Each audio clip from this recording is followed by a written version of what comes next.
som predtým študoval na VUT v Brne, takže to viem nejako porovnať s tým.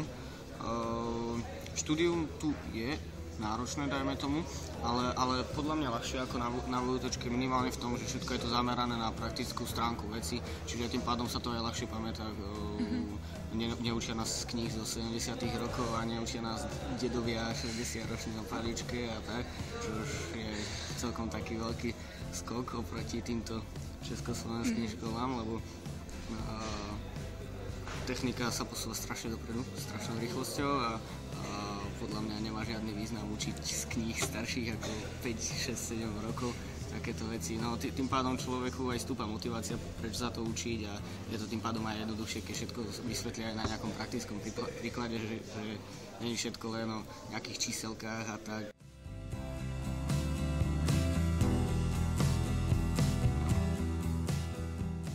V počiatku mi to prišlo také trošku voľné, ale potom som si vlastne uvedomil, že ono je to spravené tou cestou, že úplne iný systém ako na Slovensku v tom, že na Slovensku vás nutia si zapamätať strašne veľa informácií a tu práve, že to robia tým, že na jednoduchších príkladoch sa vám snažia vysvetliť, že akým spôsobom rozmýšľať ďalej v tom biznise, ako vynájsť myšlienku a posunúť ju ďalej a tak. Je to fakt založené na praktických znalostiach, vlastne my robíme na projektoch, to sa volá vlastne Project Based Learning, PBL, a vlastne od začiatku do konca semestra robíme na projektoch, nie je to veľmi veľa memorizovania, čo mi napríklad vadilo v porovnaní so slovenskými školami.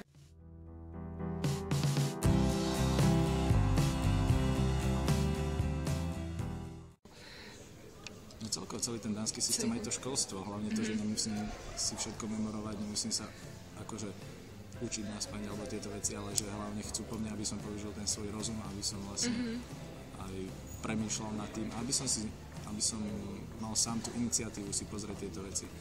Že OK, že proste je takýto problém, hodí sa mi k tomu, čo pozriem si, že OK, učiteľ nám hovoril, že toto a toto by bolo si dobre pozrieť, tak si to pozriem. A vlastne sám mám tú iniciatívu riešiť tieto problémy, alebo tak, že nie je to také, že OK, dneska sa idem proste učiť a len sa pozerám do knihy jak hlupák. A skôr je to o tom, že proste fakt, že chcem si to pozrieť.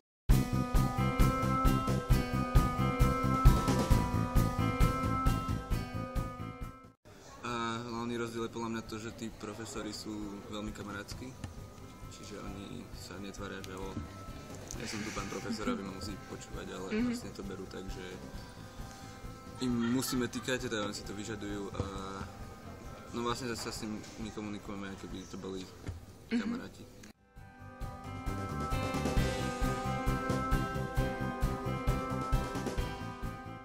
Či sú to internáty, alebo aj v meste, aj students bar, aj v škole dokonca, lebo tak škola je otvorená, keď je človek študent, tak non-stop. Takže je fakt, že o zábavu je to postarané dosť. Aj ste boli už niekedy v škole v nočných hodinách? No už viackrát už sa aj stalo, že som sa tu zobudil a na požiarný alarm a takéto veci.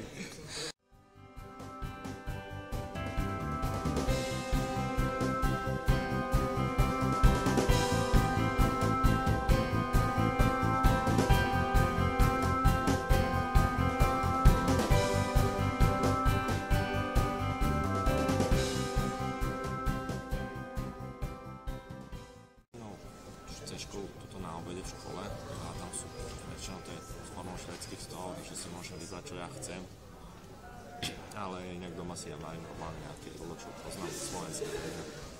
A dáne niektoré tie jedlá dánske sú také iné a nie všetkým chutia, takže ja si radšej navarím sám, keď tak som spokojný poznám.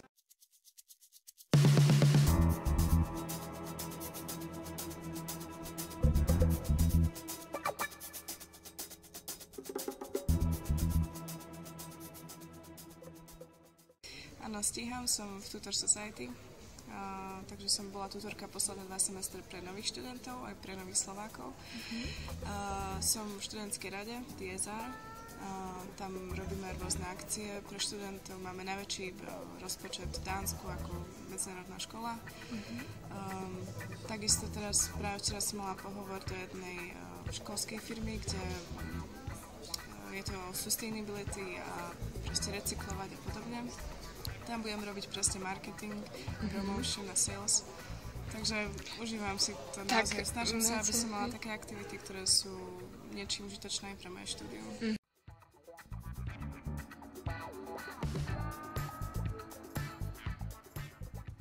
Rád jazyky, takže mi to ide, ale keď človek sa fakt musí snažiť a nájsť si čas, lebo keď človek toto študuje, tak vlastne je veľmi ťažké si nájsť čas sa učiť ešte ďalší jazyk. No a vlastne stojí to za to, pretože tí Dani si to vážne ocenia, keď človek začne niečo po dánsky a si to aj páči. Ja kommer fra Slovakia. Til min ven, David.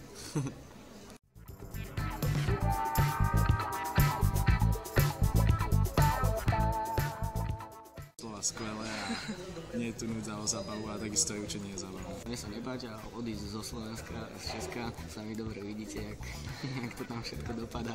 Myslím, že určite je to lákavé pre veľa mladých ľudí, pretože je to zahraničné štúdium, spoznáte kopec nových ľudí, novú kultúru, naučíte sa jazyk, zdokonalíte sa teda aj v tých technických znalostiach a úžasný študentský život.